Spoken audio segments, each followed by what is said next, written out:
ഇനി നമ്മൾ 60-ാം അധ്യായത്തിലേക്ക് കടക്കുകയാണ്. അവിടെയാണ് ഭഗവാൻ കൃഷ്ണനും രുക്മിണീ ദേവിയും ഒരു കലഹത്തിന്റെ കഥ പറയുന്നത്. അതെല്ലാവർക്കും അറിയാം കലഹം. ഒരിക്കൽ ഭഗവാൻ കൃഷ്ണൻ രുക്മിണീ ദേവിയുടെ അടുത്തിരിക്കുകയാണ്. അങ്ങനെ രണ്ടുപേരും ഇങ്ങനെ ഇരുന്ന് വർത്തമാനം പറയും, കുടുംബകാര്യങ്ങളൊക്കെ. അപ്പൊ ഭഗവാൻ കൃഷ്ണൻ പറയാ രുക്മിണീ ദേവിയോട്, ദേവി സത്യത്തിൽ എന്നെ കല്യാണം കഴിച്ചത് ഒരു ഭാഗ്യക്കേടായി. ഒന്നാമത് ഇപ്പൊ ഇഷ്ടംമാരി ആൾക്കാർ വന്നു. പണ്ടത്തെ പോലെ ദേവിയോടെല്ലാം ചോദിച്ച് ചെയ്യേണ്ട ആവശ്യം ഇല്ല. കാര്യം നോക്കാനൊക്കെ വേറെ ആൾക്കാരുണ്ട്. അല്ലെങ്കിൽ എനിക്ക് ഗ്ലാസ് കൊള്ളെടുക്കൂ, ഒരു കാപ്പി എടുക്കൂ എന്നൊക്കെ ദേവിയോട് പറയും. ഇപ്പൊ അതിന്റെ ആവശ്യമില്ല. ചൂക്കെന്ന് പറയുമ്പോഴേക്കും വെള്ളം ഇവിടെ എത്തിക്കഴിഞ്ഞിട്ടുണ്ടാവും. കാരണം ഇവിടെ മത്സരിക്കുകയാണ് ഓരോരുത്തർ. അതുകൊണ്ട് ദേവിക്ക് ഒരു അറ്റൻഷൻ ഒന്നും കിട്ടണില്ല. എനിക്കറിയാം ദേവി വളരെ കഷ്ടപ്പെടുന്നുണ്ട് ഇവിടെ. അതുകൊണ്ട് ദേവി ഒരു കാര്യം ചെയ്യൂ, വിഷമിക്കണ്ട. പണ്ടൊരുത്തന്റെ കൂടെ കല്യാണം കഴിക്കാനായിരുന്നല്ലോ ജ്യേഷ്ഠൻ തീരുമാനിച്ചത്. ആരുടെ കൂടെ? ആ ശിശുപാലൻ ഇപ്പോഴും പഴയ കല്യാണക്കത്ത് വീശിയിട്ടാണ് അത്രേ ചൂട് വരുമ്പോ ഇരിക്കുന്നത്. ദേവി ഒരു കാര്യം ചെയ്യൂ, ആ കല്യാണ സാരിയൊക്കെ ചുറ്റിക്കോളൂ, ഞാൻ ശിശുപാലന്റെ അവിടെ കൊണ്ടുവിട്ടോളാം. ഇത്രയുള്ളൂ കാര്യം. ദേവി എവിടെ കൊണ്ടുവിടണു? ശിശുപാലന്റെ. അയാൾ ആ കല്യാണക്കത്തും വീശിയിരിക്കുകയാണ് അത്രേ. ഇടയ്ക്കിടയ്ക്ക് പ്രതീക്ഷയോടുകൂടി കാത്തിരിക്കുകയാണ് എന്തെങ്കിലും ദേവി വരുന്ന. ഈ പലർക്കും പല പ്രതീക്ഷയുണ്ടാവും. പലർക്കും എന്തെങ്കിലും കാര്യങ്ങൾ നടക്കുന്നുള്ളൊരു പ്രതീക്ഷ ഉണ്ടാവില്ലേ? മനുഷ്യൻ പ്രതീക്ഷയിലാണ് ജീവിക്കുന്നത്. ആണോ? ഞാൻ വിചാരിച്ചു മനുഷ്യർക്ക് മാത്രമേ പ്രതീക്ഷ ഉള്ളൂ. ഒരിക്കലും ഒരു കുട്ടി കഥ പറഞ്ഞാണ്, മനുഷ്യർക്ക് മാത്രമല്ല പ്രതീക്ഷ, കഴുതകൾക്കുണ്ടത്രേ. ആർക്ക്? ഒരു രാജാവിന് പണ്ടൊരു കുതിരയും കഴുതയുണ്ടായി. രാജാവ് കുറെ കാലത്തിന് ശേഷം കുതിരയും കഴുതയും വിറ്റു. കുതിരയെ വാങ്ങിച്ചത് ഒരു വലിയൊരു ബിസിനസ്സുകാരനാണ്, കഴുതയെ അലക്കുകാരനാണ്. ബിസിനസ്സുകാരൻ കുതിരയെ വാങ്ങിച്ച് അദ്ദേഹത്തിന് മകളുമുണ്ട്, മകനുമുണ്ട്. ഇവരൊക്കെ ആ കുതിര അത്ര ഇഷ്ടം. രാവിലെ തന്നെ കുതിരയ്ക്ക് കൊടുക്കുന്നത് കശുവണ്ടി പരിപ്പ്, ബദാം പരിപ്പ്. ഇതൊക്കെ കൂടെ കഴിച്ചാൽ കുതിര എങ്ങനെ ഇരിക്കും? വയറൊക്കെ കൂട്ടിയിട്ടാണോ? നല്ല പ്രോട്ടീൻ, വൈറ്റമിൻ ഒക്കെയാണ് ഈ കുതിര കഴിക്കുന്നത്. കഴുതയ്ക്കാണെങ്കിൽ അടിയോടടി. കിട്ടുന്ന പൈസ മുഴുവൻ അവൻ കള്ളു കുടിക്കും, അടി മുഴുവൻ കഴുതയാണ്. ഭാര്യയായിട്ട് എന്നും വഴക്കാം. ആ ദേഷ്യത്തിന്റെ മുള തീർക്കുക. അങ്ങനെ ഇവന്റെ വീട്ടിൽ കള്ളു കുടിച്ച് അടിക്കുമ്പോഴൊക്കെ ഈ ഭാര്യ പറയും, ദുഷ്ടനായ മനുഷ്യൻ, നിങ്ങളുടെയൊക്കെ കൂടെ ജീവിക്കണേക്കാളും നല്ലത് ഈ കഴുതയുടെ കൂടെ ജീവിക്കുകയാണ്. ഇങ്ങനെ പറയും. കാലം കുറേ മുന്നോട്ട് പോയി. ഒരു ദിവസം അലക്കുകാരൻ ഇങ്ങനെ പുഴയുടെ തീരത്ത് അലക്കുമ്പോഴാണ് ഈ വലിയ സമ്പന്നൻ കുതിരയും കൊണ്ട് അവിടെ വരുന്നത്. കുതിരയ്ക്ക് വെള്ളം കുടിക്കാൻ. കുതിരയ്ക്ക് പെട്ടെന്ന് മനസ്സിലായി പഴയ ക്ലാസ്മേറ്റ്, രാജാവിന്റെ കൊട്ടാരത്തിൽ ഒരുമിച്ചുണ്ടായിരുന്ന ആളായിരുന്നു താനും ഈ കഴുതയും. ഓട്ടി വന്നു കഴുതയുടെ അടുത്തേക്ക്. അപ്പൊ കഴുതയ്ക്കും മനസ്സിലായി. കഴുതയെ കണ്ടപ്പോഴേ കുതിരയ്ക്ക് സങ്കടമായി. കാരണം എല്ലും തോലും നല്ല അട്ടി കിട്ടിയ പാടും. നിന്റെ ജീവിതം കഷ്ടാണല്ലേ. എന്റെ ജീവിതം നോക്കുന്നീ, രാവിലെ തന്നെ ബദാം, പിന്നെ കാഷ്യൂ, എല്ലാ സാധനങ്ങളായിട്ട് അവര് വരുന്നത്. അതും മകനും മകളും മത്സരിക്കുകയാണ് എന്നെ തീറ്റിപ്പോറ്റ. നിന്റെ കാര്യം കഷ്ടായല്ലോ. അപ്പൊ കഴുത പറഞ്ഞു, നീ വിഷമിക്കേണ്ട എന്റെ കാര്യത്തിൽ. ഞാനും ഒരു പ്രതീക്ഷയോടുകൂടിയിട്ടായിരിക്കണത്. എന്താ പ്രതീക്ഷ എന്ന് വെച്ചു, ഇദ്ദേഹത്തിന്റെ ഭാര്യ എന്നും പറയും ഇതിലും ഭേദം. അപ്പൊ ഒരു ദിവസം അവരെന്റെ കൂടെ ഇറങ്ങി വരുന്നുള്ള പ്രതീക്ഷയിൽ ഇരിക്കുകയാണ്. ആര്? അങ്ങനെയുള്ള കഴുതകളുണ്ടായിരിക്കാം. ഈ തരത്തിൽ മനുഷ്യർക്ക് മാത്രമൊന്നല്ല പ്രതീക്ഷ, മൃഗങ്ങൾക്കുണ്ടാവും. അപ്പൊ അതുകൊണ്ട് നമ്മളൊക്കെ എത്ര പ്രതീക്ഷ വെച്ചാലും ജീവിതം അതിൻ്റെതായ രീതിയിൽ പോവും, അല്ലേ? കൃഷ്ണൻ രുക്മിണീ ദേവിയോട് പറഞ്ഞു, ദേവിക്കൊരു മോഹം ഉണ്ടാവും, ഞാൻ കൂടെ ഉണ്ടാവും, ഞാൻ എപ്പോഴും ദേവിയോട് കാര്യങ്ങളൊക്കെ ചോദിക്കും. ആ പ്രതീക്ഷയൊക്കെ അസ്ഥാനത്തല്ലേ ദേവി, വിഷമിക്കണ്ട. എന്നാൽ വേറൊരാൾ ശരിക്കും പ്രതീക്ഷിച്ചിരിക്കുന്നുണ്ട്. ആര്? ശിശുപാലൻ. വസ്ത്രമൊക്കെ മടക്കും, കൊണ്ടുവിട്ടോളാം. ദേവി അത് കേട്ടതും തല ചുറ്റിട്ടും വീണു. ഉടനെ ഭഗവാൻ ഇത്തിരി വെള്ളമൊക്കെ കൊണ്ടുവന്ന് ദേവിയുടെ മുഖത്തൊക്കെ ഒഴിച്ച്, ദേവിയാണ് കണ്ണും തുറക്കുന്നില്ല. കാരണം ദേവിക്കൊരു പേടി, കണ്ണു തുറന്നാൽ എങ്ങാനും കൊണ്ടുവിട്ടാലോ. അപ്പൊ ഭഗവാൻ കുറച്ച് കാര്യം കൂടി പറഞ്ഞിട്ടുണ്ട്. എന്തൊക്കെയാ വെച്ചാൽ നമ്മൾ തമ്മിൽ ഒന്നുകൊണ്ട് യോജിക്കില്ല ദേവി. എന്തൊക്കെയാ യോജിക്കാത്തതിന് കാര്യം നിറം കൊണ്ട് ഒട്ടും പറ്റില്ല. ഭഗവാൻ കൃഷ്ണൻ നല്ല കറുകറുത്ത പറഞ്ഞു, കാർമയൊക്കെ പറഞ്ഞു. ദേവി വല്ല വെളുത്ത സുന്ദരിയാണ്. ഭഗവാൻ കൃഷ്ണനാണെങ്കിൽ കാര്യങ്ങളൊക്കെ നോക്കാൻ ഒരുപാട് ആളുകൾ കൊട്ടാരത്തിലുണ്ട്. ദേവിക്കാണെങ്കിലോ ദേവിയുടെ കാര്യങ്ങളൊക്കെ ദേവി തന്നെ നോക്കണം. തോഴിമാരൊക്കെ നോക്കിയിരിക്കും, എന്നാലും കൂടുതൽ ദേവി തന്നെ നോക്കണം. ഇനി കൃഷ്ണനാണെങ്കിലോ കൃഷ്ണൻ പറയുന്നത് ഞങ്ങൾ അത്ര കുലമഹിമയൊന്നുള്ളതല്ല. ദേവി വലിയ കുലമഹിമയ്ക്കുള്ള ആളാണ്. കൃഷ്ണന്റെ കുലത്തിന് ശാപമുണ്ട്. യയാതി പണ്ട് ശപിച്ചിട്ടുണ്ട്. അതുകൊണ്ട് ദേവി കുലം കൊണ്ട് നോക്കിയാൽ ദേവി വലിയ കുലാണ്, ഞങ്ങളൊക്കെ താഴ്ന്ന കുലാണ്. പല കാര്യം സമ്പത്ത് കൊണ്ട് നോക്കിയാലും ദേവി സമ്പന്നയാണ്, ഞങ്ങൾക്ക് അത്രയൊന്നും സമ്പന്നയല്ല. പിന്നെ ദേവി മര്യാദയ്ക്കുള്ള കല്യാണമല്ല നമ്മൾ തമ്മിൽ. ഞാനാണെങ്കിൽ ഒളിച്ചും ചാടിയും വന്ന് തട്ടിക്കൊണ്ടുവന്ന കല്യാണമാണ്. ദേവിയാണെങ്കിൽ നല്ല കല്യാണം അർഹിക്കുന്നുമുണ്ട്. എല്ലാം ഒത്തിണങ്ങിയൊരു കല്യാണം. അതുകൊണ്ട് ദേവി പറ്റിയ അബദ്ധം പറ്റിയെന്ന് വിചാരിച്ചോളൂ, ശിശുപാലന്റെ അടുത്തേക്ക് പോവാൻ പുറപ്പെട്ടോളൂ. ദേവി ഒരു നിമിഷം അങ്ങനെ പകച്ചു നിന്നു. തന്നെ ശിശുപാലന്റെ അടുത്തേക്ക് കൃഷ്ണൻ കൊണ്ടുവിടുമെന്ന്. ഉടനെ ഭഗവാൻ ദേവിയുടെ തലയൊക്കെ താഴെ വീട് കിടക്കല്ലേ, തന്റെ മടിയിൽ തലയൊക്കെ വെച്ച് ദേവിയുടെ തലയൊക്കെ തട്ടിക്കൊണ്ട് പറഞ്ഞു, സത്യം പറയാലോ ദേവി, ഞാൻ ദേവിയെ വിഷമിപ്പിക്കാനല്ല ഇതൊന്നും പറഞ്ഞത്. ഞാനിതൊക്കെ പറയുമ്പോ ദേവി എങ്ങനെ പ്രതികരിക്കും, എന്നോട് എങ്ങനെ സംസാരിക്കും എന്നൊന്ന് കേൾക്കാനുള്ളൊരു മോഹം കൊണ്ടാണ് ദേവി ഞാനിങ്ങനെ പ്രൊവോക്ക് ചെയ്തത്. ഇത് കേട്ടപ്പോ ദേവി നോക്കിയോട്ടെ കണ്ണോണ്ട, ശരിയാണോ ഈ കള്ളം പറയുന്നത്? ഏറെക്കുറെ കുഴപ്പമൊന്നുമില്ല, കൃഷ്ണൻ അത്ര കൊണ്ടുവിടണം എന്നുള്ളൊരു വാശിയൊന്നുമില്ല. അതിന് ദേവി കൊടുക്കുന്ന മറുപടിയാണ് 60-ാം അധ്യായത്തിലെ സുന്ദരമായൊരു ഭാഗം. ആ ഭാഗം എനിക്ക് തോന്നുന്ന ഒരു കൗൺസിലിങ്ങിന് പറ്റിയൊരു സാധനമാണ്. പ്രത്യേകിച്ച് പെൺകുട്ടികളെ ഈ ഒരു ഭാഗം പഠിപ്പിക്കണം. 60-ാം അധ്യായം കരീജിത് അധ്യായം എന്ന് പറയും. ദശമസ്കന്ധത്തിലെ 60-ാം അധ്യായം. ഈ ഒരു ഭാഗം നിങ്ങൾ അമ്മമാരൊക്കെ ഒന്ന് ശ്രദ്ധ വെക്കണം. പെൺകുട്ടികൾ ഇതിനെക്കുറിച്ച് ഒന്ന് ശ്രദ്ധ വെക്കണം.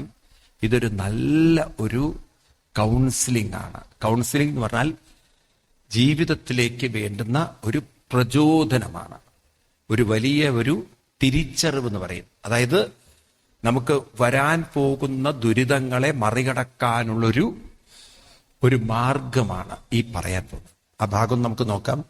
ദേവി പറയുന്ന ഒരു ഭാഗം 34-ാം ശ്ലോകം മുതൽ. രുക്മിണ്യുവാച. കണ്ടു നിങ്ങൾ? ഈ ഭാഗവത പുസ്തകമുള്ളവരൊക്കെ നോക്കാം ഞാൻ പറയണത്. നന്വേവമേതരവിന്ദ വിലോചനാ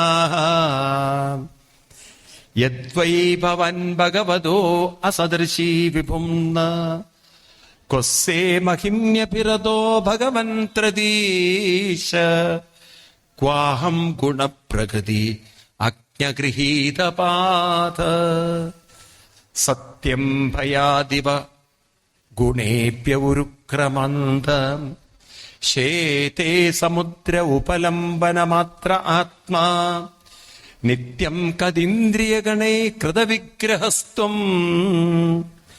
ത്വൽസേവകൈ നപപതം വിദുതം തമുന്തം ത്വൽപാദപത്മമകരന്ദജുഷാം മുനീനാം വർമാസ്ഫുടം നൃപശുഭിർനനു ദുർവിഭാവ്യം യസ്മാദലൗകികമിവേഹിതമീശ്വരസ്യ ഭൂമന്തവേഹിതമതോ അനുയേ ഭവന്തം നിഷ്കിഞ്ചനോനനുഭവന്ന യതോസ്തി കിഞ്ചിൽ യസ്മൈ ബലിം ബലിപുജോ വിഹരന്ത്യജാദ്യാ നത്വാ വിദന്ത്യ സുതുബോന്ധകമാഢ്യതാന്താ പ്രേഷ്ടോ ഭവൻ ബലിഭുജോ ബലിഭുജാമഭിതേ വിദുഭ്യം തുടങ്ങിയ വരികളുണ്ട്.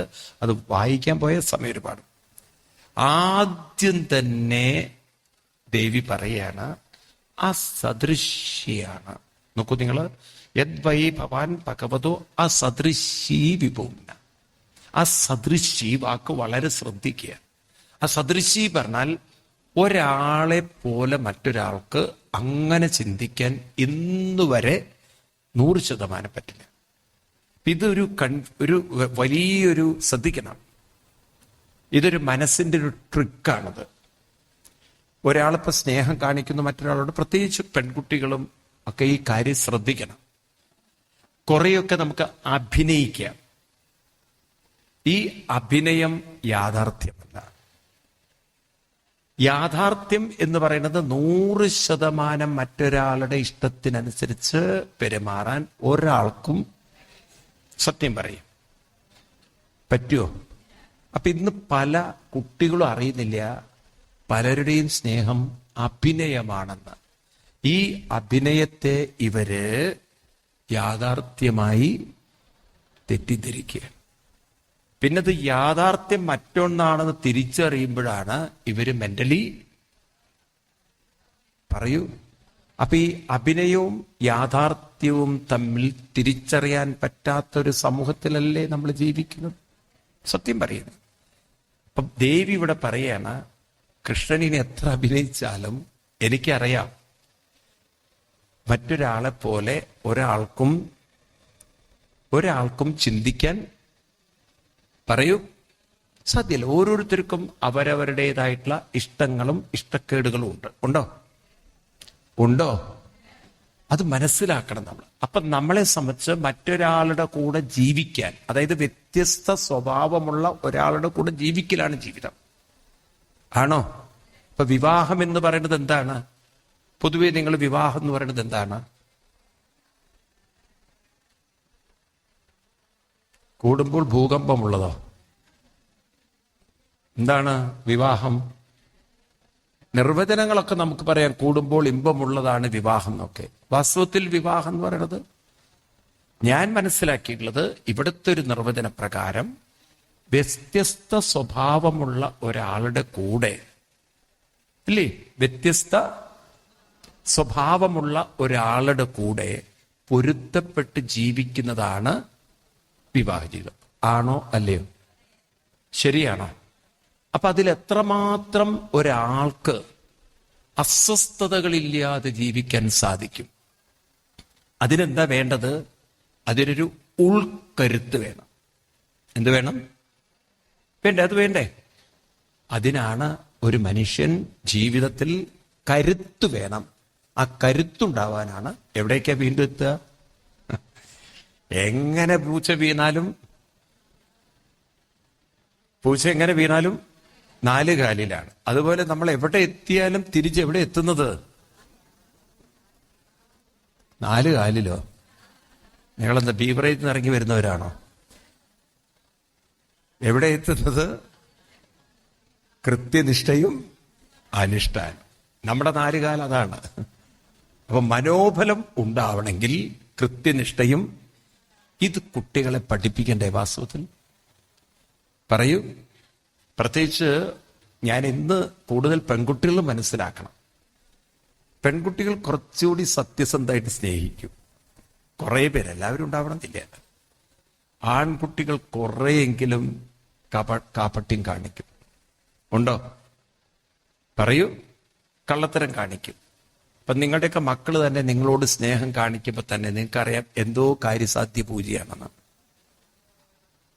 എന്തെങ്കിലും കാര്യം നടന്നു കിട്ടാൻ വേണ്ടിയുള്ള സ്നേഹവും കാര്യം കഴിഞ്ഞാലുള്ള സ്നേഹവും രണ്ടും രണ്ടാണോ? അതൊന്നും മിണ്ടാത്ത നിങ്ങൾ. അതിൽ കൂടുതൽ ഇത്തരം കാര്യസാധ്യ പൂജകൾ ആരാ ചെയ്യുക? ഇങ്ങനെ അഭിനയങ്ങൾ ആരാ കൂടുതൽ കാണിക്കുക? ആൺകുട്ടികളോ പെൺകുട്ടികളോ? ആൺകുട്ടികളോ. കാരണം അവരുടെ നേച്ചറിന് അങ്ങനെ ഒരു സ്വഭാവമുണ്ട്. അപ്പൊ ഈ പാവം പെൺകുട്ടി ഹൃദയം കൊണ്ട് സ്നേഹിക്കും, മറ്റത് അഭിനയം കൊണ്ട് സ്നേഹിക്കും. പിന്നത് വെറും അഭിനയമാണ് എന്ന് തിരിച്ചറിയുമ്പോഴേക്കും തളരുന്നത് പെണ്ണാണ്. നമുക്ക് രാവണൻ വന്ന സീതയുടെ മുന്നിൽ അഭിനയിക്കുന്നു, അല്ലേ? അതോടുകൂടി സീതയുടെ കാര്യം തീരുമാനമായി. ആണോ അല്ലയോ? ഇതുപോലെ കൈകേയി ദശരഥന്റെ മുന്നിൽ വന്ന് അഭിനയിക്കുന്നു. ഉണ്ടോ ഇല്ലയോ? ദശരഥൻ കാണിക്കുന്ന വാക്കുകൾ, പറയുന്ന വാക്കുകൾ നോക്കൂ നിങ്ങൾ. നിനക്ക് വേണ്ടി ഞാൻ കുറ്റവാളിയെ തുറന്നുവിടാം, നിനക്ക് വേണ്ടി ഞാൻ സത്യസന്ധനെ ജയിലിലിടാം. ഉണ്ടോ? അങ്ങനെയൊക്കെ ഉണ്ടോ? വളരെ ഒരു രാജാവ് പറയാൻ പാടില്ലാത്തതൊക്കെ പറഞ്ഞു. അപ്പൊ ഈ അഭിനയത്തിൽ അങ്ങോട്ട് വലിയ കേമനായിപ്പോയി. അത് കൈകേയി ശരിക്കും അങ്ങോട്ട് മുതലെടുത്തു. ആണോ അല്ലയോ? ഇതൊക്കെ മനസ്സിലാക്കണം. അതുകൊണ്ട് ബലം ഇല്ലെങ്കിൽ ജീവിതത്തിൽ തളരാനും തകരാനും സാധ്യതകൾ ഉണ്ട്. ഒരു പെൺകുട്ടി അനുഷ്ഠാനം ഉള്ളവളാണെങ്കിൽ അവളെ അത്ര വേഗത്തിൽ ഒരാൾക്ക് തളർത്താൻ പറ്റും. കാരണം പെൺകുട്ടികൾ പൊതുവെ ഹൃദയം കൊണ്ട് സ്നേഹിക്കുന്നവരാണ്. പക്ഷെ ഹൃദയത്തിൽ വഞ്ചന വന്നാൽ അവർക്കൊരിക്കലും അത് താങ്ങാൻ പറ്റില്ല. അതുകൊണ്ടാണ് പെണ്ണ് എളുപ്പത്തിൽ കൂടുതൽ ഇന്ന് പെൺകുട്ടികൾ ആത്മഹത്യ ചെയ്യുന്നത്. കാരണം അവർക്ക് തോന്നി ഞാൻ സത്യസന്ധമായ ഒരു കാര്യം ചെയ്തു, എന്നെ ഒരാള് ചതിച്ചു, വഞ്ചിച്ചു. മനസ്സിലാവുണ്ടോ? മനസ്സിലാവുന്നുണ്ടോ? ആൺകുട്ടികൾ അങ്ങനെ ആത്മഹത്യ ചെയ്യുന്നവർ വളരെ കുറവാണ്. നോക്കൂ, ഇതൊക്കെ ഒരു സൈക്കോളജി നമ്മൾ പഠിക്കണ്ടേ? കാലം മുന്നോട്ട് പോകും തോറും. വേണോ വേണ്ടയോ? അപ്പൊ അതുകൊണ്ട് പെൺകുട്ടികളെ കുറേയും കൂടിയും ഉപാസകരാക്കി മാറ്റുന്നത് അതവരെ പണിഷ് ചെയ്യാനല്ല, അവര് ഇരകളായി മാറാതിരിക്കാനാണ്. അപ്പൊ വേണോ അതിന്? അതാണ് നമ്മുടെ ഭാരതത്തിൽ പെൺകുട്ടികളോട് തിങ്കളാഴ്ച വ്രതങ്ങളും ഏകാദശി വ്രതങ്ങളൊക്കെ നോറ്റ് അവരെ അമ്മമാര് കുറച്ചുകൂടി അച്ചടക്കത്തിൽ വളർത്തിയത്. പഴയകാലത്ത് എന്താ പറയാ, നീ കുറച്ചുകൂടിയും അച്ചടക്കത്തിൽ വളരണം, കുറച്ചുകൂടി ഡിസിപ്ലിനായി. ഈ പെൺകുട്ടികൾ ആൺകുട്ടികളെ പോലെ ജീവിക്കാൻ തുടങ്ങി. എന്നാൽ ആൺകുട്ടിയുടെ മനഃശാസ്ത്രവും പെണ്ണിന്റെ മനഃശാസ്ത്രവും പറയൂ നിങ്ങള്, രണ്ടും രണ്ടാണ്. അത് ഈ പെൺകുട്ടി അറിയുന്നുമില്ല. അപ്പൊ അതുകൊണ്ട് ജീവിതത്തിൽ ഒരിക്കലും ഒരു ചതിക്കുഴിയിൽ വീഴാതിരിക്കാൻ, ജീവിതത്തിൽ ഒരു നിരാശ വന്നാൽ മാനസികമായി താളം തെറ്റാതിരിക്കാൻ, അതിനെ മറികടക്കാനുള്ള ഒരു കരുത്ത് കൃത്യനിഷ്ഠയിലൂടെയും പറയൂ ഒരു ഇത് പറഞ്ഞു കൊടുക്കണേ. ബലം കണ്ടെത്തേണ്ടത് അനുഷ്ഠാനത്തിലാണ്. ഒരു പെൺകുട്ടി ബലം കണ്ടെത്തേണ്ടത് ഭർത്താവിലല്ല. ഒരുത്തനെ കെട്ടിക്കഴിഞ്ഞാൽ എൻ്റെ ജീവിതത്തിൽ ഇവനാണ് എൻ്റെ ഒരു ശക്തി എന്നല്ല. ബലം കണ്ടെത്തേണ്ടത് അവർക്ക് പറയൂ അനുഷ്ഠാനത്തിലാണ്. അങ്ങനെയുള്ള പെൺകുട്ടികളാണ് ഇപ്പം നമ്മൾ വളർത്തിയെടുക്കുന്നത്. എന്താ നിങ്ങളൊന്നും മിണ്ടാത്തത്? ആണോ? വെറുതെയാണോ ഈ ആത്മഹത്യകൾ കൂടാത്തത്? മാറ്റണ്ടേ? ആരെ മാറ്റണം? നിങ്ങളെ മാറ്റേണ്ട കാര്യമല്ല പറയണത്, ജീവിത രീതികൾ മാറ്റണം. ഇനി രണ്ടാമത്തെ ദേവി പറയുന്നു, ഇവിടെ ഒരു കഥ പറയണം. ഭഗവാൻ പയാദിവ ഗുണൈപ്യ ഒരു ക്രമാന്ത. ജരാസന്ധാദികളൊക്കെ പേടിച്ച് ഭഗവാൻ പറഞ്ഞു, ഞാൻ കടലിലേക്ക്, അതായത് ദ്വാരകയിലേക്ക് ഓടിപ്പോയവനാണ്. ഉടനെ ദേവി പറയാണ്, ശരിയാണ് ഭഗവാനെ, അങ്ങ് ചിലവരിൽ നിന്ന് മാറി നിന്നത് ശരിയാണ്. ഈ ജരാസന്ധാദികളൊക്കെ യുദ്ധം ചെയ്യാൻ തുടങ്ങിയപ്പോഴാണ് മധുരയിൽ നിന്നും കൃഷ്ണൻ ഭഗവാൻ ദ്വാരകയിലേക്ക് മാറുന്നത്. എന്നും മധുര യുദ്ധത്തിന്റെ ഭൂമിയായി.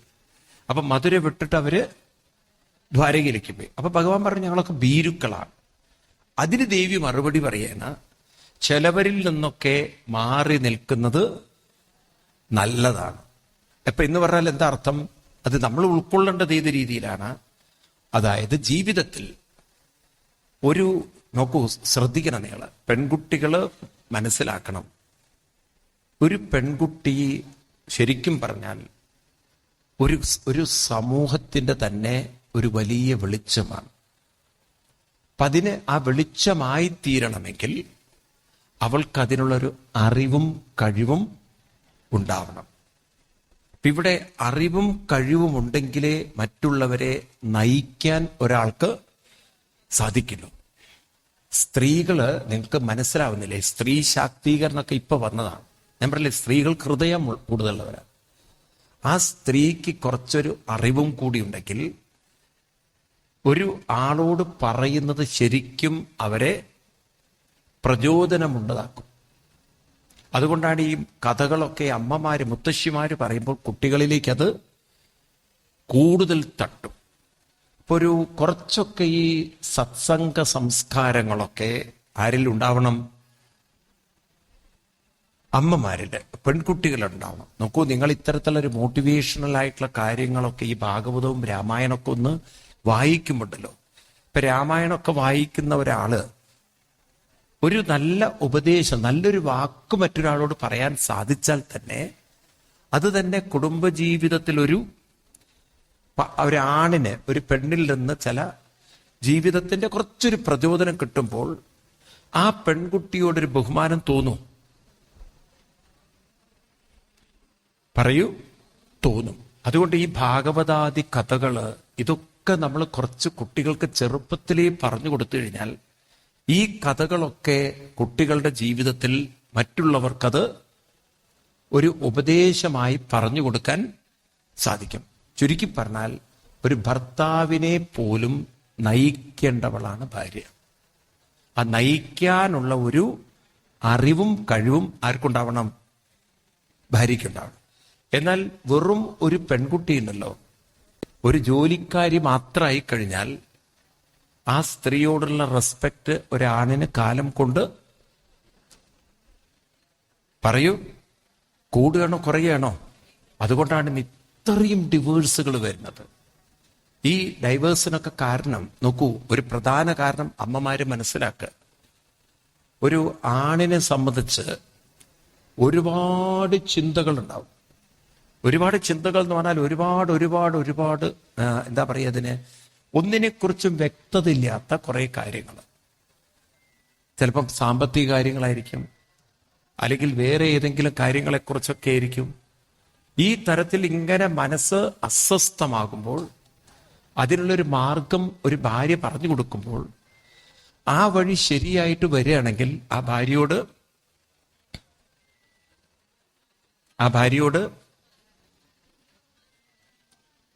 ഒരു ബഹുമാനം ആർക്കുണ്ടാവും? ഭർത്താവിനുണ്ടാവും. ഉണ്ടാവൂ ഇല്ലയോ? എന്നാൽ ഭാര്യ കുറ്റപ്പെടുത്തുകയാണ്, ഇതിനൊക്കെ എല്ലാറ്റിനും കുറ്റപ്പെടുത്തുകയാണ്. ആ കുറ്റപ്പെടുത്തലുകൾ വരുമ്പോൾ ആ ഭാര്യയോടുള്ള താല്പര്യം കുറയും. പിന്നെ സത്യത്തിലുണ്ടല്ലോ, പെൺകുട്ടികളൊക്കെ ഇത്തിരി മനസ്സിലാക്കുക, നിങ്ങളുടെ സത്യസന്ധത ഒരുപക്ഷെ നിങ്ങൾക്ക് അപകടമായിത്തീരും.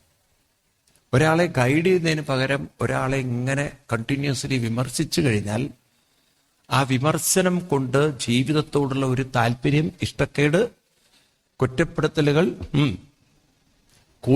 കൂടി വന്ന് പിന്നെ അവഗണന വരും. നിങ്ങൾക്ക് വീണ്ടും രാമായണത്തിലും മഹാഭാരതത്തിലൊക്കെ നോക്കാം. രാമായണത്തിൽ തന്നെ നമുക്ക് നോക്കാം. ശ്രീരാമസ്വാമി സീതയോട്, ഇത് വാൽമീകി രാമായണത്തിലാണ്, രാവണന്റെ അടുത്തുനിന്ന് കൊണ്ടുവന്നു. സീതാദേവിയോട് പറഞ്ഞു, ഈ രൂപത്തിൽ ദേവിയെ അയോധ്യയിലേക്ക് കൊണ്ടുപോകാൻ എനിക്ക് വിഷമമുണ്ട്. കാരണം ജനങ്ങൾ തെറ്റിദ്ധരിക്കും, രാവണന്റെ കസ്റ്റഡിയിലായതുകൊണ്ട് രാവണൻ ദേവിയെ മിസ്യൂസ് ചെയ്ത് കാണും. അങ്ങനെ ഒരു സംശയം ജനങ്ങൾക്കുണ്ടാവും. അതുകൊണ്ട് ദേവി എന്റെ കൂടെ കൊണ്ടുപോകാൻ ബുദ്ധിമുട്ടുണ്ട്. അപ്പോഴാണല്ലോ ദേവി എന്ത് ചെയ്യുന്നത്? അഗ്നി.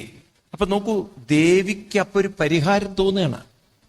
രാമൻ എന്നെ കൊണ്ടുപോകാൻ ബുദ്ധിമുട്ടുണ്ടെങ്കിൽ അവിടെ വെച്ച് ദേവി നെഞ്ചത്തടിച്ച് അലറി വൃത്തികെട്ടവൻ, ഞാൻ ഇത്രയും കഷ്ടപ്പെട്ട് കാത്തിരുന്നിട്ട് നിങ്ങളൊക്കെയാണോ എന്റെ ഭർത്താവ് എന്ന് പറയണത് എന്നൊക്കെ രാമനെ ചീത്ത വിളിച്ചിരുന്നെങ്കിലോ, എന്ന് വിളിച്ചിരുന്നെങ്കിലോ? ഇന്നത്തെ ഭാര്യയാണെങ്കിൽ അതാണോ ചെയ്യുക? ആണോ അല്ലയോ? ഇത്രയും കാലം നിങ്ങൾക്ക് വേണ്ടി കാത്തിരുന്നിട്ട് ഈ വൃത്തികെട്ട മനുഷ്യൻ പറഞ്ഞിട്ടില്ലേ എനിക്ക് നിങ്ങളുടെ വിശ്വാസമില്ല എന്ന്. പ്രശ്നങ്ങൾ ഉണ്ടാക്കും അവിടെ, ഉണ്ടാക്കൂല്ലയോ? എന്നാൽ സീത തളർന്നില്ലേ? രാമൻ പറഞ്ഞു, ഓക്കെ ഞാൻ അഗ്നി തെളിയിക്കട്ടെ, ഒരു വഴി പറഞ്ഞു കൊടുക്കുകയാണ്. ലക്ഷ്മണനോട് അഗ്നി കൂട്ടാൻ പറയുന്നു, അതിലേക്ക് ചാടുന്നു. ദേവി അഗ്നിയിൽ നിന്ന് വരുന്നു. ശ്രീരാമസ്വാമിക്ക് സീതയോടുള്ള പറയൂ ആ ഒരു ഉപാസനയും ശക്തിയും ഒരു തരത്തിൽ ജീവിതത്തിൽ തളരാതെ ഒരു പ്രശ്നത്തിനൊരു പ്രതിവിധി കാണിക്കുമ്പോൾ ബഹുമാനം വളരെ കൂടുന്നു. അതുകൊണ്ട് രണ്ടാമത്തൊരു കാര്യം നമ്മൾ മനസ്സിലാക്കേണ്ടത്, ഒരു സ്ത്രീ മറ്റൊരാളെ നയിക്കേണ്ടവളാണ്. പുരുഷനാൽ നയിക്കേണ്ടവളല്ല ഭർത്താവ്. ആരാണ്? ഭാര്യയാൽ നയിക്കേണ്ടവളാണ് ആര്? ഭർത്താവ്. അതെന്താണത്? കാരണം ഹൃദയശക്തി സ്ത്രീക്ക് കൂടുതലായതുകൊണ്ട് തപശക്തി കൂടി കൂടുമ്പോൾ ആ സ്ത്രീ ഒന്നുകൂടി മാനസികമായി ഉയരും. മനസ്സിലാവുണ്ട് നിങ്ങൾക്ക്? അപ്പം അതിന് പറ്റുന്ന കഥകളൊക്കെ ഉണ്ടെങ്കിൽ എളുപ്പത്തിൽ ഉയരാൻ സാധിക്കും. നിങ്ങൾ നോക്ക്, മഹാഭാരതം എടുത്താലും രാമായണം എടുത്താലും സ്ത്രീകൾ കാരനാണ് സകല പ്രശ്നങ്ങൾ. എല്ലാം സ്ത്രീകൾ കാരനാണ്. പാണ്ഡവന്മാരുടെ കുടുംബ ഇത് നടക്കുകയാണ്, എന്താണ്, ഹൗസ് വാമിങ്. അവിടെ സ്ഥലജല വിഭ്രമം വന്ന് ദുര്യോധനാദികൾ വെള്ളത്തിൽ വീഴുമ്പോൾ പാഞ്ചാലിയൊക്കെ പൊട്ടിച്ചിരിക്കുമ്പോഴാണ് ദുര്യോധനൻ പ്രതിജ്ഞ ചെയ്യുന്നത്, എങ്കിൽ സഭയിൽ വെച്ച് നിന്നെയും അപമാനിക്കും. അപ്പൊ നോക്കൂ, പാഞ്ചാലിയുടെ വസ്ത്രം വലിച്ചു കയറേണ്ടതൊക്കെ വന്ന് പണ്ട് പാഞ്ചാലി ചെയ്തൊരു കാര്യത്തിന് ഒരു പ്രതികാരമായിട്ടാണ് ദുര്യോധനൻ. അപ്പം പാഞ്ചാലിയുടെ വസ്ത്രം കീറിയതോടുകൂടി ദുശാസനന്റെ മാറുകീറും പ്രതിജ്ഞ വന്നു, ഒന്നിൽ നിന്ന് മറ്റൊന്നിലേക്ക്. ഈ തരത്തിലൊക്കെ പലതിലേക്കും കടന്നു പോകുമ്പോഴും പാണ്ഡവരൊക്കെ പല സന്ദർഭത്തിൽ തളരുമ്പോഴും ഇവർക്കൊക്കെ ഒരു കരുത്തും ശക്തിയുമായി നിന്നത് പറയൂ പാഞ്ചാലിയും കൂട്ടരാണ്. പാഞ്ചാലിയുടെ ആ തപസ് തന്നെയാണത്. തൻ്റെ 5 മക്കൾ മരിച്ചിട്ടും തളരാത്തൊരു പാഞ്ചാലിയൊക്കെ നിങ്ങൾക്ക് മഹാഭാരതത്തിൽ കാണാം. ഇതൊക്കെ അവർക്ക് കിട്ടിയത് അവരുടെ കൃത്യനിഷ്ഠ കൊണ്ടും അനുഷ്ഠാനം കൊണ്ടും പറയാനുള്ള ഒരു കഴിവ് അവരിൽ ഉറക്കെ പറയൂ ഉള്ളത് കൊണ്ടാണ്. അതുകൊണ്ടൊരു സ്ത്രീ ഭർത്താവിനെ നയിക്കേണ്ടവളാണ്, തപസ്സുള്ളവളാവണം, നയിക്കാൻ കഴിയണം. പിന്നെ എന്താ പറയണത്? ത്വൽപാദപത്മമകരന്ദജുഷം മുനീനം വർമാസ്ഫുടം നൃപശുഭിർനനു ദുർവിഭാവ്യം യസ്മാദലൗകികമിവേഹിതമീശ്വരസ്യ ഭൂമന്തവേഹിതമതോ അനുയേ ഭവന്തം. അതായത് ഭഗവാൻ ഇവിടെ പറഞ്ഞു, എൻ്റെ കൂടെ എപ്പോഴും ലൗകിക താല്പര്യമുള്ളവരല്ല, എൻ്റെ കൂടെ എപ്പോഴും ആത്മീയ വിചാരമുള്ളവരാണ് കൂടുതലുണ്ടാവുക. ദേവി അതുകൊണ്ട് എൻ്റെ കൂടെ സന്യാസിമാര് ഇങ്ങനെയൊക്കെയുള്ള ആളുകളാണ്. ദേവിക്കാണെങ്കിൽ ലൗകിക ജീവിതത്തോടാണ് താല്പര്യം. അതുകൊണ്ട് ദേവി എൻ്റെ കൂടെ നിന്നിട്ട് കാര്യമില്ല എന്നാണ് നേരത്തെ ഭഗവാൻ പറഞ്ഞത്. അപ്പൊ ദേവി പറയാണ്, ഭഗവാനെ അങ്ങയുടെ കൂടെ ഞാൻ ഇരിക്കുമ്പോൾ എനിക്ക് എൻ്റെ ജീവിതത്തിലും അങ്ങയെപ്പോലെ മാനസികമായി ഉയരാൻ സാധിക്കുക. അതുകൊണ്ട് അങ്ങയെ സേവിക്കാൻ എനിക്കും മറ്റുള്ളവരെ പോലെ അങ്ങയൊന്ന് സേവിച്ചുകൊണ്ട് അങ്ങയുടെ കൂടെ ഉയരാൻ എനിക്ക് സാധിക്കുകയാണെങ്കിൽ എൻ്റെ ജന്മം സഫലമായി തീർന്നു. ഇതാണ് മൂന്നാമത്തെ കാര്യം പഠിക്കുന്നത്. അതെന്താണത്? ജീവിതത്തിലെ ഏറ്റവും ഒരു സന്തോഷം എന്ന് പറയുന്നത് സേവനത്തിൽ കണ്ടെത്തണം. എന്താണ് ഈ സേവനം എന്ന് പറഞ്ഞാൽ? ഏത് കാര്യങ്ങളും നമ്മൾ നിരന്തരം നിരന്തരം നിരന്തരം ചെയ്യുമ്പോൾ അതൊരു ശീലമായി മാറും. ഇപ്പൊ നോക്കൂ, അമ്മമാർ പ്രത്യേകിച്ച് പെൺകുട്ടികളൊക്കെ മനസ്സിലാക്കണം, ഈ ആഹാരമൊക്കെ വെക്കുന്നതുണ്ടല്ലോ, ഇന്ന് പണ്ടത്തെ പോലെ അമ്മമാരുടെ കൈപ്പുണ്യമൊന്നും ഇന്നത്തെ കുട്ടികളിൽ കുറവാണ്. എന്തുകൊണ്ടാണ് അമ്മമാർക്ക് ഇത്ര കൈപ്പുണ്യം? കാരണം ചെറുപ്പത്തിൽ തന്നെ അവരുടെ അമ്മമാരിൽ നിന്നും ശീലിച്ചു വന്നാണ്. ഇന്നത് 12ാം ക്ലാസ് അല്ലെങ്കിൽ 12th വരെ ഒന്നും അടുക്കളയിൽ കയറണ്ട. പിന്നെ കല്യാണം കഴിഞ്ഞിട്ടാ പലരും അടുക്കള കാണുന്നത്. അതും സ്കൂളിലും കോളേജിലൊക്കെ പോകുമ്പോൾ അമ്മ ഉരുട്ടി വായിൽ വെച്ച് കൊടുക്കുകയാണ്. ഈ തരത്തിലൊക്കെ കുട്ടികളെ വളർത്തുമ്പോൾ പിന്നീട് ആ കുട്ടികൾ ആഹാരം ഉണ്ടാക്കിയാൽ അതിനൊന്നും രുചി ഉണ്ടാവില്ല. അപ്പൊ പിന്നെ ഭർത്താവും ഒക്കെ പുറത്തുനിന്ന് കഴിക്കുന്ന ശീലമുള്ളവരാവും. ഒരു അമ്മയുടെ ആഹാര രീതി തന്നെ നഷ്ടപ്പെട്ടാൽ അമ്മയോടുള്ള ബഹുമാനം കുറഞ്ഞു. അപ്പൊ അങ്ങനെ ഒരു റെസ്പെക്റ്റ് ഉണ്ടാവണമെങ്കിൽ ചില കാര്യങ്ങൾ ശീലിച്ചെടുക്കുക തന്നെ വേണം. മനുഷ്യനെ ഏറ്റവും കൂടുതൽ സ്വാധീനിക്കുന്ന ഒന്നാണ് ആഹാരം. ആ ആഹാരം എത്ര കണ്ട് നല്ല വൃത്തിയായിട്ടും, വൃത്തി പറഞ്ഞാൽ സ്വാദിഷ്ടമായി തീരുന്നുണ്ടോ അത്രയും ആ അമ്മയോടുള്ള ബഹുമാനം കൂടും. ഉണ്ടോ ഇല്ലയോ? ശരിയാണോ? അപ്പൊ ആ ബഹുമാനം ഉണ്ടാവണമെങ്കിൽ എന്ത് ചെയ്യണം? ആഹാരം സ്വാദിഷ്ടമാവണം. അതിനെന്ത് വേണം? ഒരു നല്ല മനസ്സോടുകൂടി ഒരു കാര്യം ചെയ്യാനുള്ളൊരു കഴിവ് വേണം. അതാണ് ഈ ഉപാസന കൊണ്ടൊക്കെ കിട്ടുന്ന ശക്തി. ഉണ്ടാക്കുന്നതിന് കുറച്ചുകൂടിയും ടേസ്റ്റും രസവും ഒക്കെ കൂടും. അപ്പൊ ഇതൊക്കെ ഞാൻ പറയുന്നത് വെച്ചാൽ ഒരു പെൺകുട്ടി മാത്രം ചെയ്യുന്നതല്ല. ഒരു പെൺകുട്ടി മുന്നേ നടന്നാൽ ബാക്കിയെല്ലാം അതിൻ്റെ പുറകിലായി മാറും. ഒരു കുടുംബം അപ്പോഴാണ് രൂപപ്പെടുന്നത്. ഇപ്പൊ ശരിക്കും പറഞ്ഞാൽ ഭർത്താവ് നയിക്കേണ്ടവളല്ല ഭാര്യ, കാരണം ഭാര്യയിൽ ഒരമ്മയുണ്ട്, ഭാര്യയിൽ ഒരു ലക്ഷ്മിയുണ്ട്, ഭാര്യയിൽ ഒരു അന്നപൂർണയുണ്ട്. ഉണ്ടോ? ഉണ്ടോ? അതിനെല്ലാം ഒരു ഭാര്യ പുറത്തെടുക്കുമ്പോൾ ആ അമ്മയിൽ നിന്ന് വിട്ട്, അല്ലെങ്കിൽ ആ ഭാര്യയിൽ നിന്ന് വിട്ട് ഭർത്താവിന് വേറൊന്നിലേക്കും പോകുന്നില്ല. അവിടെയാണ് സ്നേഹബന്ധങ്ങൾ ഉണ്ടാവുന്നത്. ആണോ? സ്നേഹബന്ധങ്ങൾ എവിടെ ഉണ്ടാവുന്നത്? അത്തരത്തിലുള്ള ഒരു കുടുംബ ബന്ധങ്ങളിലാണ്. അതുകൊണ്ടാണ് ഭാരതത്തിൽ ഉണ്ടല്ലോ സ്ത്രീകൾക്കാണ് ഏറ്റവും വലിയൊരു ദിവ്യമായ സ്ഥാനം വെച്ചത്. എനിക്ക് തോന്നുന്നു അതിൽ നിന്ന് നമ്മൾ താഴോട്ട് പോയപ്പോഴാണ് ഒരു വലിയ ദുരന്തം നമ്മൾ അനുഭവിച്ചുകൊണ്ടിരിക്കുന്നത്. കാരണം കണ്ടമാനം ഡിവോഴ്സുകളും കണ്ടമാനം കുടുംബ കലഹങ്ങളും അക്രമങ്ങളും കൊലപാതകങ്ങളും ആണോ? പറയൂ. ഇതിനൊരു പരിഹാരം ഉണ്ടാവണമെങ്കിൽ അല്പം ഒന്ന് പെൺകുട്ടികൾ ശ്രദ്ധ വെച്ചാൽ സാധിക്കും. അപ്പൊ 4 കാര്യങ്ങൾ കുട്ടികൾ പഠിക്കണം. ഇത്രയെങ്കിലും നിങ്ങൾ ഓർത്തു വെച്ചാൽ മതി. 1, ശക്തി അനുഷ്ഠാനത്തിൽ കണ്ടെത്തണം. എവിടെയാണ്? 2, താനാണ് മറ്റുള്ളവരെ നയിക്കേണ്ടതെന്നൊരു ബോധം. അപ്പൊ ആ നയിക്കാനുള്ള കുറച്ച് അറിവുകൾ ഉണ്ടാവണം. ആ അറിവിനാണ് നമ്മൾ ഭാഗവതവും മറ്റുമൊക്കെ വായിക്കുന്നൊരു ശീലങ്ങളുണ്ടാവും. അപ്പൊ അതിന്ന് കുറെ കഥകളൊക്കെ മനസ്സിലാവും. ഈ കഥകളെ മറ്റുള്ളവർക്ക് പറഞ്ഞു കൊടുക്കാൻ സാധിക്കും. മനസ്സിലാവുണ്ടോ? ഇതൊക്കെ മനസ്സിലാക്കാൻ ഈ ഭാഗവതമൊക്കെ വായിക്കണം ഞാൻ പറയാൻ കാരണം ഇന്നിപ്പോ നമുക്കതേ പറ്റുള്ളൂ. പഴയ കാലത്തൊക്കെ സത്സംഗങ്ങൾ ഉണ്ടായിരുന്നു. മറ്റുള്ളവർ പറഞ്ഞ് കൊടുക്കുമായിരുന്നു. ഇന്നിപ്പോ അങ്ങനെ പറഞ്ഞു തരാനുള്ള സത്സംഗങ്ങളൊക്കെ താരതമ്യേന പറയൂ കുറവാണ്. അപ്പൊ അങ്ങനെയൊക്കെ ഒരു ശീലം ഉണ്ടാക്കണം. 2, താനാണ് മറ്റുള്ളവരെ നയിക്കേണ്ടത്. 3, തൻ്റെ സേവനം, മറ്റുള്ളവർക്ക് കൊടുക്കുന്ന ആ സേവനമുണ്ടല്ലോ, ആ സേവനത്തിലാണ് തന്നോട് മറ്റുള്ളവർക്ക് ഒരു ബഹുമാനം കൂടി വരുന്നത്. ആ ബഹുമാനം ഉണ്ടാവണമെങ്കിൽ സേവനം വേണം. ഇപ്പൊ ഒരു മടിയുണ്ടാവാതെ അടുക്കളയിൽ പോകാൻ, ഒരു വീട് കൊണ്ടു നടക്കാൻ, ആ വീടിന്റെ തന്നെ ഐശ്വര്യമാണത്. ആണോ? ഇത് നോക്കൂ, ഞാൻ പെൺകുട്ടികളെ അരാസിയില്ല. കുറേ കഴിഞ്ഞാൽ ഈ പെൺകുട്ടി പറയുന്നത് പോലെ ആൺകുട്ടികളും ജീവിക്കും, മക്കളും ജീവിക്കും. ഉണ്ടോ? ആ ഒരു ലെവലിലേക്ക് മക്കളും ഉയർന്നു വരും. ഒരു ഊർജമാണ് അവിടെ അമ്മ. ഇനി 4 കാര്യമാണ്, ഒരു അമ്മ വേണം ഈ മക്കളെയൊക്കെ അല്ലെങ്കിൽ ഭർത്താവിനെയൊക്കെ ആചരിപ്പിക്കാൻ. അമ്മ ആചരിച്ചാൽ മാത്രം പോരാ, അവരെന്ത് ചെയ്യണം? ആചരിപ്പിച്ച് ഈ ഒരു സംസ്കാരത്തിലേക്ക് കൊണ്ടുവരണം.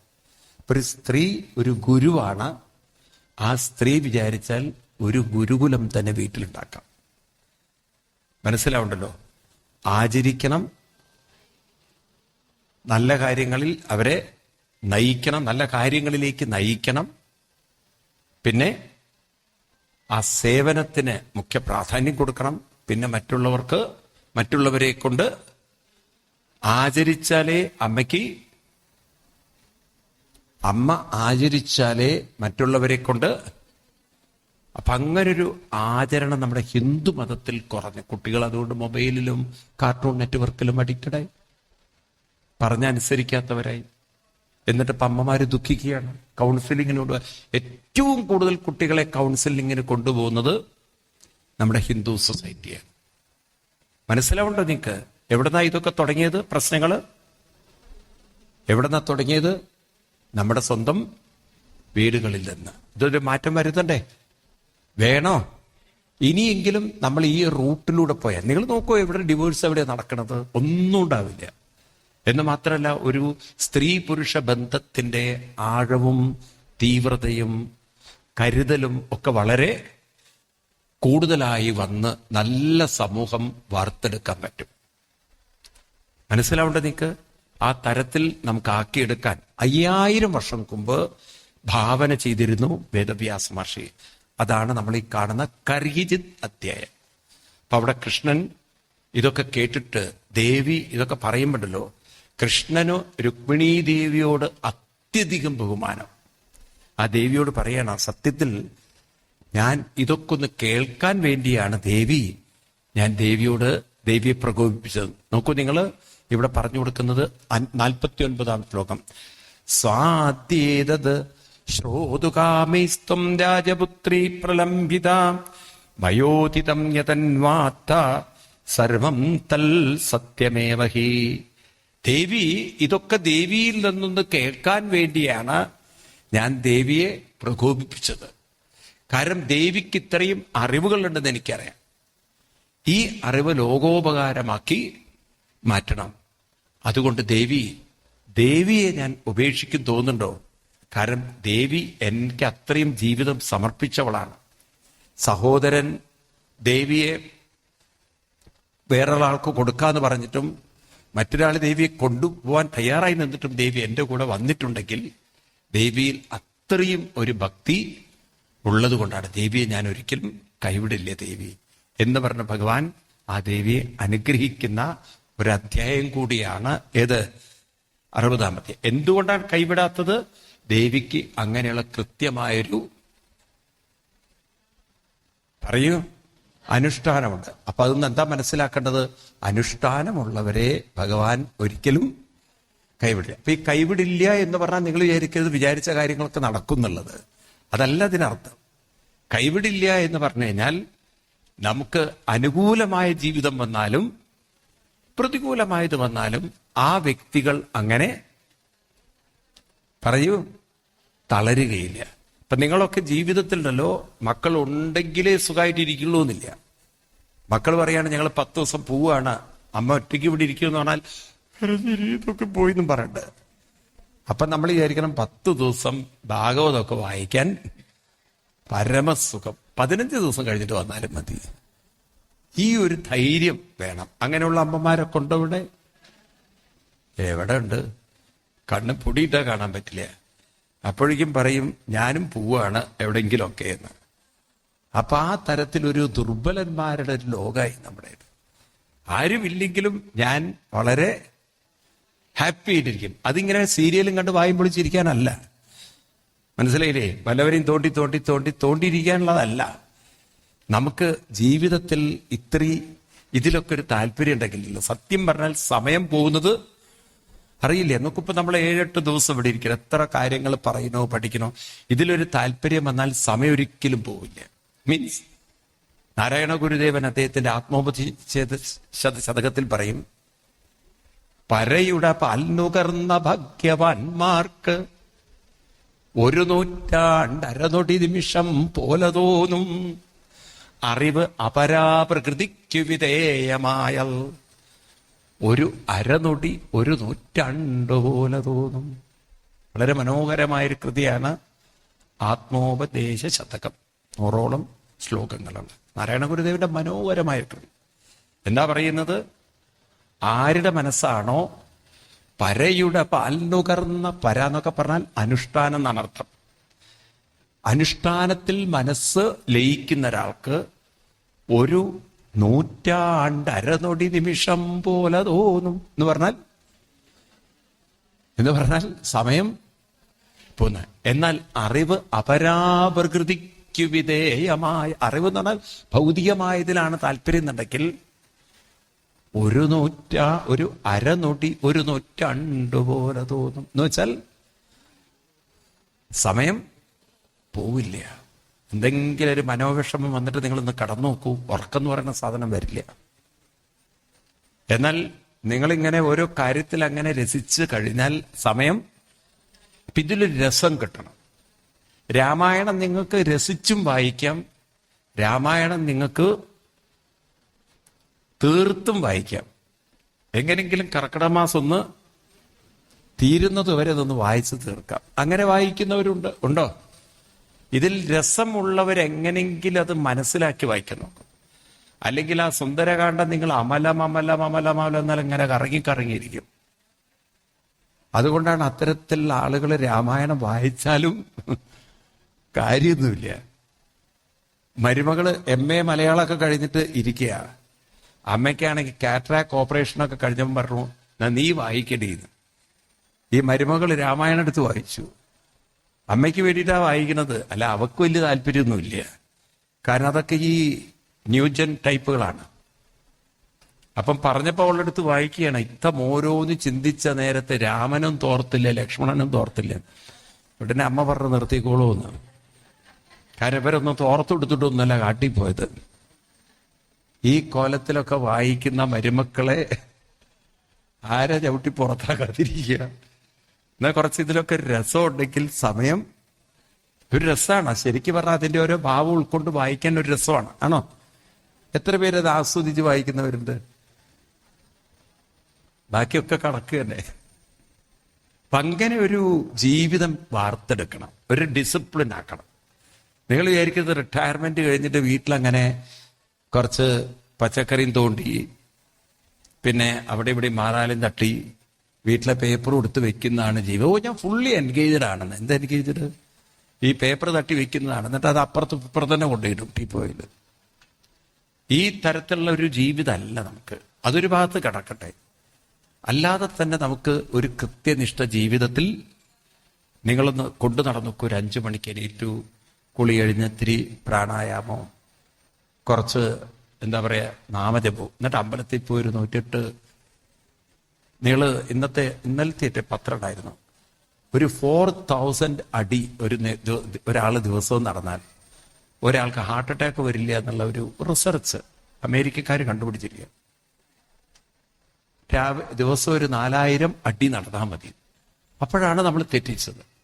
ഇപ്പൊ ഒരു അമ്പലത്തിൽ പോയി കുറച്ച് എന്ത് ചെയ്യണം, ഒരു 108 തവണ നാമൊക്കെ ചൊല്ലി അങ്ങനെ ഒരു ഡിസിപ്ലിൻ ഉണ്ടാക്കി നോക്കൂ. കുറച്ചു നേരം ഭാഗവതോ ഭഗവത്ഗീതയൊക്കെ വായിച്ച് സമയം കടന്നു പോകുന്നത് വൈകുന്നേരം ലളിതാസ്. ഇതൊരു ശീലമാക്കുമ്പോഴല്ലോ മനസ്സ് ക്രമേണ മനോബലവും മനസ്സന്തോഷവും ഒക്കെ കൈവരിക്കും. ഇതൊക്കെ താനെ വരുമെന്ന് സ്വപ്നം വിചാരിച്ചിട്ട് പ്രയത്നേന ഉദ്യമേന സിദ്ധ്യന്തി. എങ്ങനെ കിട്ടുള്ളൂ? അപ്പൊ ആര് ഉദ്യമേന വേണം? ആര് ചെയ്യണം? രാവിലെ എണീറ്റൊക്കെ ശീലിക്കൂ. ഇത്രയും വലിയ കാര്യങ്ങളൊക്കെയാണ് നമുക്ക് പറഞ്ഞത്.